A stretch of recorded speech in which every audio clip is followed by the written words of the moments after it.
नमस्कार दोस्तों, हम लोग पढ़ रहे थे बाल विकास और मनोविज्ञान। बाल विकास और मनोविज्ञान में हम लोगों ने जो है 2 यूनिट कंप्लीट कर लिए थे। उसी के क्रम में हम लोग जो है तीसरा यूनिट पढ़ रहे थे और तीसरे यूनिट में हम लोगों ने सबसे पहले पढ़ा अधिगम निर्योग्यता बालक या अधिगम अक्षमता बालक या अधिगम अशक्तता बालक। फिर हम लोगों ने पढ़ा प्रतिभाशाली बालक। किस मनोवैज्ञानिक ने प्रतिभाशाली बालक के विषय में जो है बताया है, क्या क्या प्रतिभाशाली बालकों की विशेषताएं होती हैं, कितनी प्रतिभाशाली बालकों की बुद्धि लब्धि होती है। उसी के क्रम में आज हम लोग पढ़ रहे हैं मंदबुद्धि बालक। ये मंदबुद्धि बालक आपको देख करके ही लगता होगा कि मंदबुद्धि बालकों से तात्पर्य है जिन बालकों की मानसिक योग्यता सामान्य बालकों से कम होती है, उन्हें हम मंदबुद्धि बालक कहते हैं। या हम ये भी कह सकते हैं कि जन्म के समय जिन बालकों को मानसिक बीमारी मिलती है या माँ के गर्भ के समय पूर्ण पोषण नहीं मिल पाता या मानसिक कार्यों करने में असमर्थता व्यक्त करते हैं, उन्हें हम मंदबुद्धि बालक कहते हैं। मंदबुद्धि बालकों की बुद्धि लब्धि जो होती है वो 80 से कम होती है। मंदबुद्धि बालकों के लिए जो शब्द प्रयोग किए जाते हैं वो जैसे अल्प बुद्धिमत्ता, मानसिक बौद्धिक अक्षमता, दुर्बलता या मानसिक निम्न सामान्यता जैसे शब्दों का प्रयोग किया जाता है। मंदबुद्धि बालकों की क्या क्या विशेषताएं हैं, इसको हम देखते हैं। तो मंदबुद्धि बालकों की हम लोग विशेषताएं पढ़ेंगे।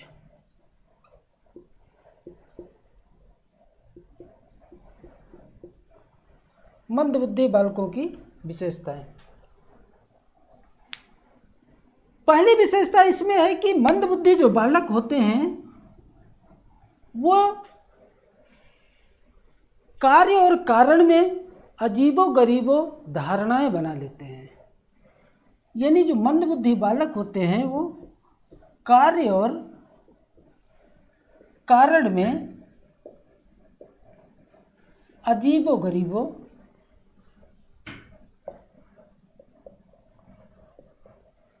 धारणाएं बना लेते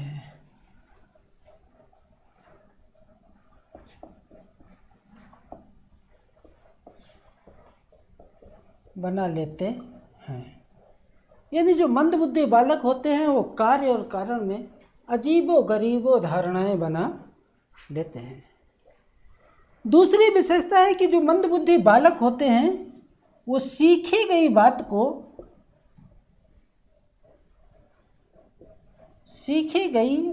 को नवीन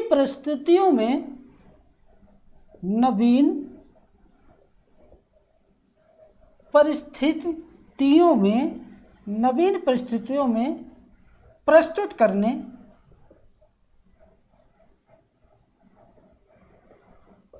करने में कठिनाइयों का अनुभव करते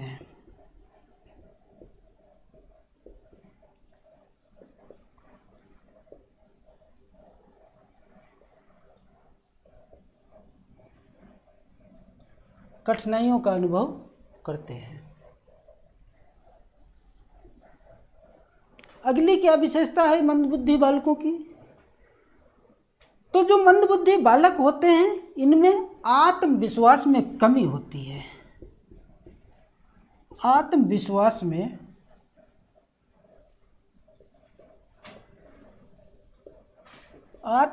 में कमी। मंदबुद्धि जो बालक होते हैं इनका पढ़ने में मन नहीं लगता है।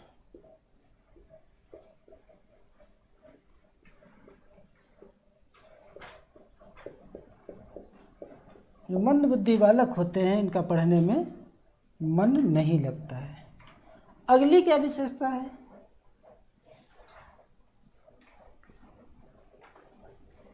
जो मंदबुद्धि बालक होते हैं इनके जो सीखने की गति होती है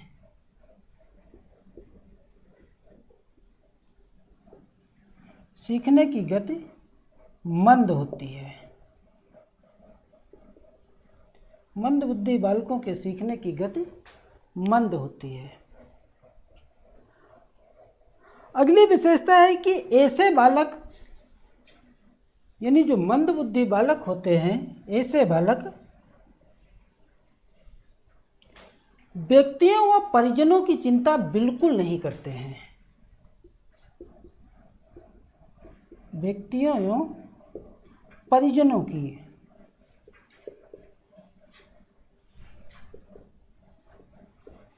व्यक्तियों परिजनों की चिंता बिल्कुल नहीं करते हैं, केवल अपनी आवश्यकताओं की पूर्ति करते हैं।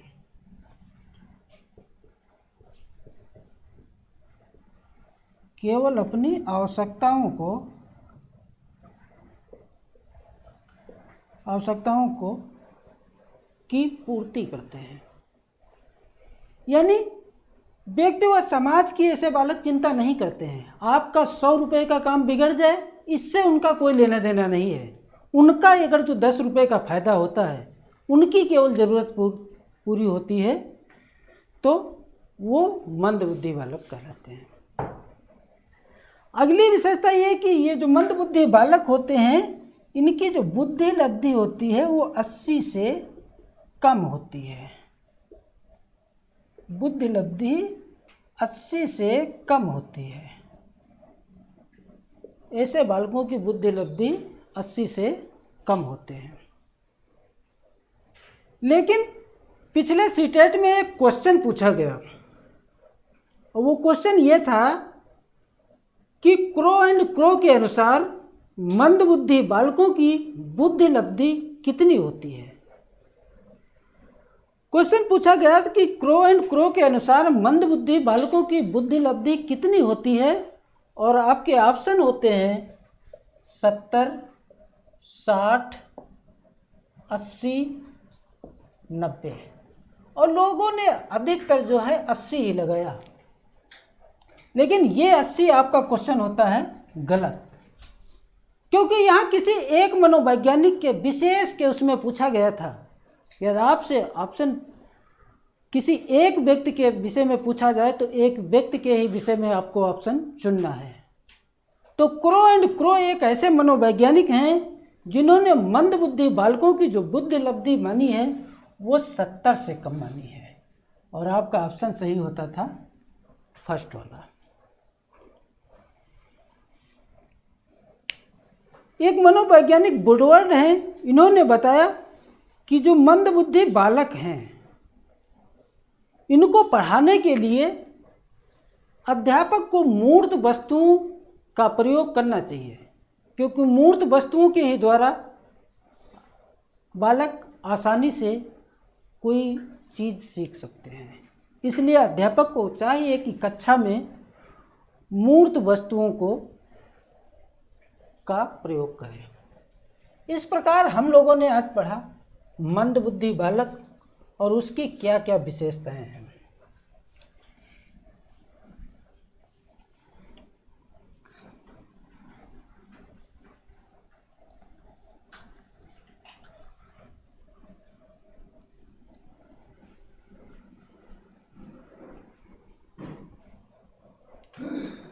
इसी के क्रम में हम लोग आज अब नेक्स्ट पढ़ेंगे पिछड़े बालक।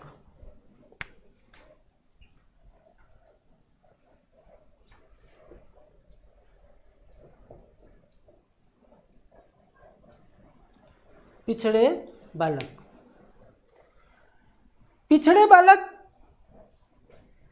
पिछड़े बालकों से सामान्यतः तात्पर्य है कि जो बालक शिक्षा प्राप्त करने में किसी भी कारणवश पिछड़ जाते हैं, उन्हें हम पिछड़े बालक कहते हैं। या हम ये भी कह सकते हैं कि पिछड़े बालक जो अपनी कक्षा के सामान्य बालकों से पिछड़े होते हैं, उन्हें हम पिछड़े बालक कहते हैं। या हम ये भी कह सकते हैं कि पिछड़े बालक को मंद बुद्धि बालक होना आवश्यक जरूरी नहीं है। सामान्य बालक, प्रतिभाशाली बालक, विशिष्ट बालक भी पिछड़ा बालक हो सकता है। यदि वो अपने सामान्य कक्षा के छात्रों से शैक्षिक दृष्टि से पिछड़ा है तो उसे हम पिछड़े बालक कहते हैं। जैसे कोई कक्षा 8 का बालक है, कोई कक्षा 8 का बालक है और उसको आपने सवाल दे दिया कक्षा 6 का, कक्षा 7 का, और वो बालक नहीं हल कर पाता है, तो वो बालक पिछड़ा बालक होगा। क्योंकि पिछड़े बालक का जो है बुद्धि लब्धि से कोई संबंध नहीं होता है। कोई भी बालक पिछड़ा हो सकता है। पिछड़े बालकों की क्या क्या विशेषताएं हैं, इनको हम लोग देखेंगे। तो पिछड़े बालक की विशेषताएं,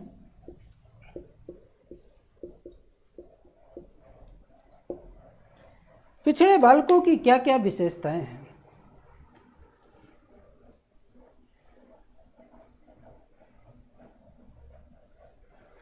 पिछड़े बालक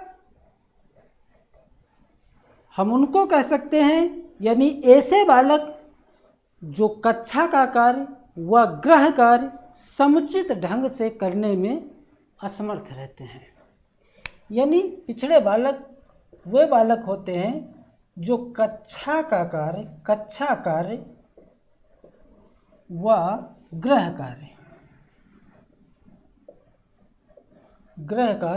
समुचित ढंग से, यानी व्यवस्थित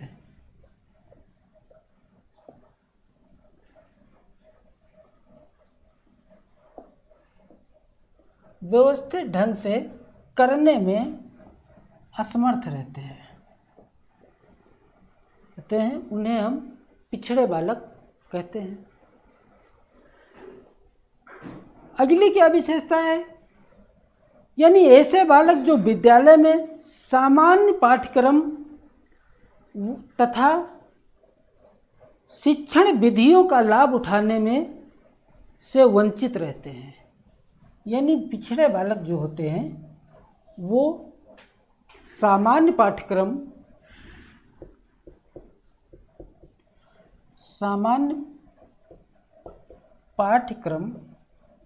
व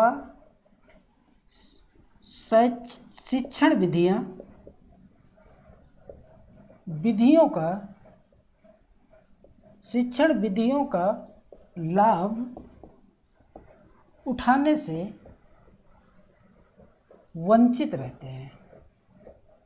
लाभ उठाने से वंचित रहते हैं, उन्हें हम पिछड़े बालक कहते हैं।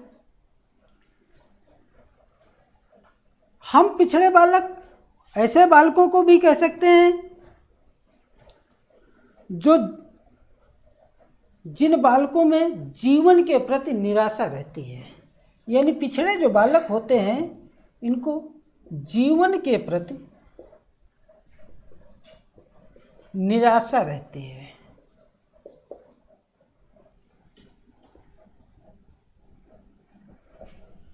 जीवन के प्रति निराशा रहती है।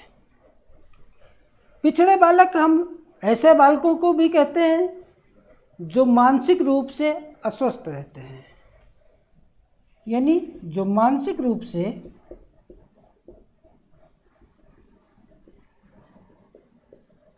अस्वस्थ होते हैं, अस्वस्थ रहते हैं, उन्हें हम पिछड़े बालक कहते हैं।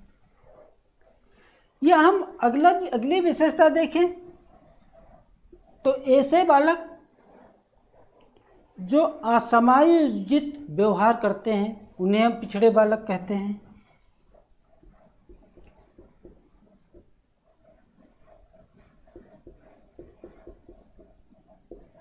यानी पिछड़े बालक जो होते हैं वो असमायोजित व्यवहार करते हैं।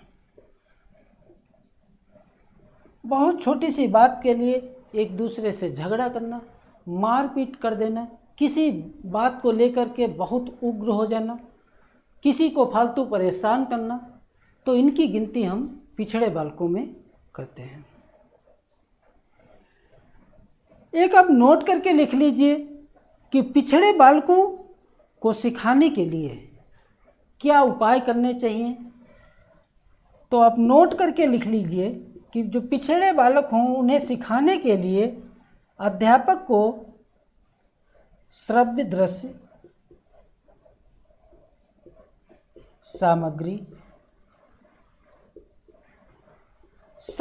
सामग्री द्वारा या क्रियाकलाप द्वारा यानी एक्टिविटी द्वारा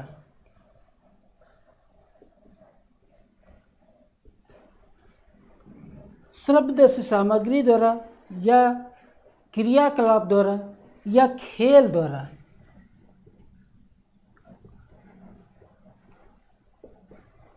द्वारा पिछड़े बालकों को सिखाया जा सकता है। हम लोगों ने पढ़ा कि पिछड़े बालक की क्या क्या विशेषताएं हैं। इससे पहले हम लोगों ने जो है मंदबुद्धि बालक की पढ़े, फिर पिछड़े बालक की विशेषताएं पढ़े। आपने देखा पढ़ा कि पिछड़ा बालक कोई भी हो सकता है। ये जरूरी नहीं है पिछड़े बालक कि उसकी बुद्धिलब्धि 80 से ही कम हो। उसी के क्रम में हम लोग अब पढ़ेंगे वंचित बालक। यानी वंचित बालक किसको कहते हैं?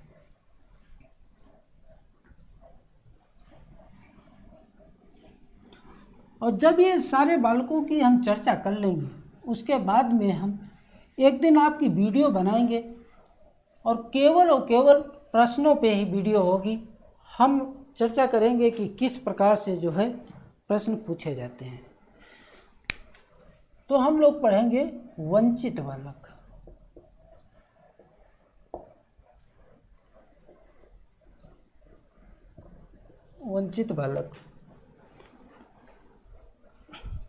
वंचित बालक जब किसी बच्चों को हम सामान्य सुख सुविधाएं नहीं मिल पाती हैं तो उन्हें हम वंचित बालक कहते हैं। मनोविज्ञान में वंचित बालक उनको कहा जाता है जो सामाजिक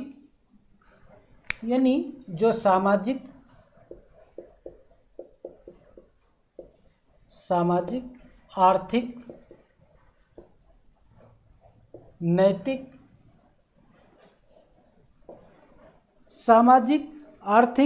नैतिक सांस्कृतिक शैक्षिक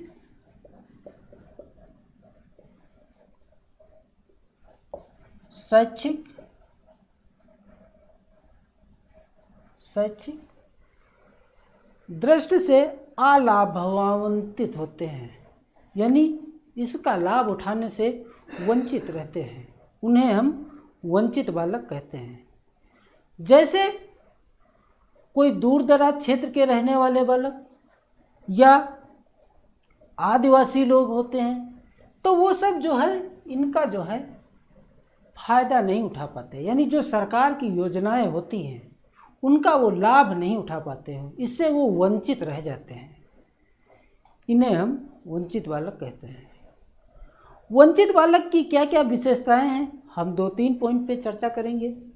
वंचित बालक की विशेषताएं।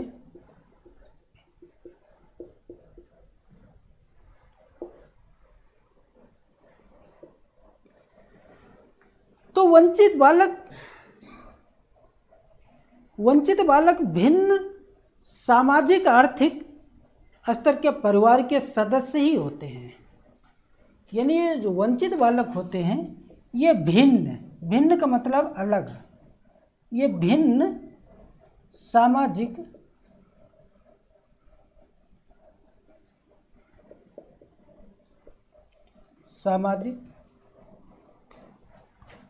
भौतिक आर्थिक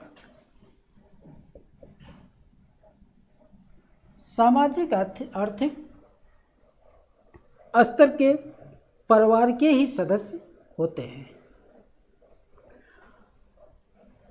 अगली विशेषता ये है कि ये जो वंचित बालक होते हैं इन्हें सामान्यतः सुख सुविधाएं उपलब्ध नहीं हो पाती हैं, इसलिए वो पिछड़ जाते हैं, वंचित रह जाते हैं।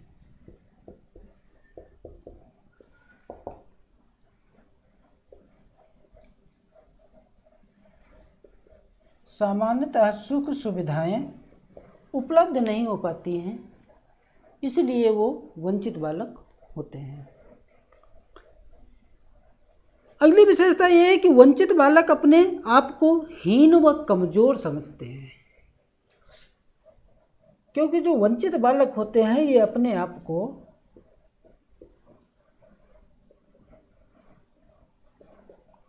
हीन व कमजोर समझते हैं।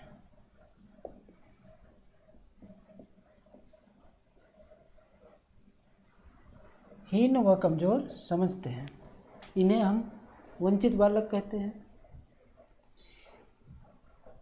अगली विशेषता यह है कि वंचित बालकों का जो दृष्टिकोण होता है, यानी वंचित बालकों का दृष्टिकोण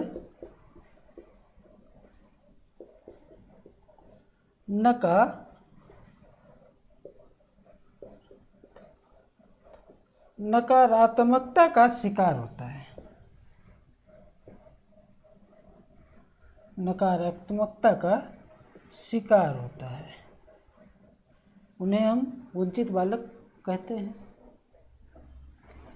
लेकिन अगली जो विशेषता है कि वंचित बालकों की जो आकांक्षाएं होती हैं, इच्छाएं जो होती हैं, वंचित बालकों की जो आकांक्षाएं होती हैं वो साधारण ही होती हैं। यानी इनकी जो आकांक्षाएं होती हैं वो साधारण होती हैं।